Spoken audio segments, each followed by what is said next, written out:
កម្មភាពយោធាថៃមកលើកម្ពុជាមិនមែនជាការប្រើប្រាស់សិទ្ធិការពារខ្លួនដោយមេដឹកនាំនិងយោធាថៃបានថ្លែងភូមិកុហកពលរដ្ឋខ្លួននិងបរទេសទេគឺជាការឈ្លានពានលើអធិបតេយ្យនិងបូរណភាពដែនដីកម្ពុជាយ៉ាងច្បាស់ក្រឡែត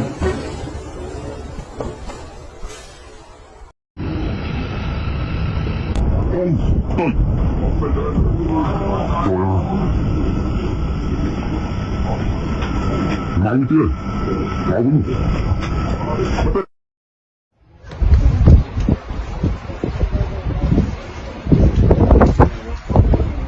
អាយដាមមេភក្ត្រារដ្ឋមន្ត្រីក្រសួងព័ត៌មានបានសរសើរលើបណ្ដាញសង្គមផ្លូវការយោធាថៃបានបន្តការឈ្លានពានយ៉ាងកកខ្លួនមកលើទឹកដីកម្ពុជាពួកគេមិនត្រឹមតែបានការវាយប្រហារមកលើកងទ័ពដែលឈរការពារអធិបតេយ្យនិងបូរណភាពដែនដីកម្ពុជាទេថែមទាំងយកជនស៊ីវិលនិងហេដ្ឋារចនាសម្ព័ន្ធស៊ីវិលជាគោលដៅទៀត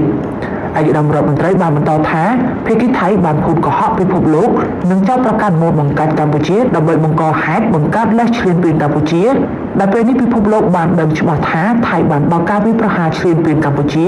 បង្កើតសង្គ្រាមឈ្លានពានដើម្បីបង្វែរការចាប់អារម្មណ៍លើវិបត្តិនយោបាយផ្ទៃក្នុងដ៏ជ្រាលជ្រៅរបស់ខ្លួនថ្នាក់ដឹកនាំក្រសួងខាងលើបានបន្តថាសកម្មភាពយោធារបស់ថៃមកលើកម្ពុជាមិនមែនជាការប្រើប្រាស់សិទ្ធិការពារខ្លួនដោយមេដឹកនាំនិងយោធាថៃបានថ្លែងភូមិកុហកពលរដ្ឋខ្លួននិងបរទេសទេគឺជាការឈ្លានពានលើអធិបតេយ្យនិងបូរណភាពដែនដីកម្ពុជាឲ្យច្បាស់ក្រឡែតដែលអង្គការសហប្រជាជាតិសហគមន៍អន្តរជាតិត្រូវចាត់វិធានការជាបន្ទាន់ដើម្បីបញ្ឈប់សកម្មភាពឈ្លានពាននេះនិងការប្រព្រឹត្តអក្រកម្មដ៏សាហាវឃោរឃៅមកលើជាតិនិងប្រជាជនកម្ពុជាគូជំរាបជូនថាការឈ្លានពានរបស់យោធាថៃមកលើកម្ពុជា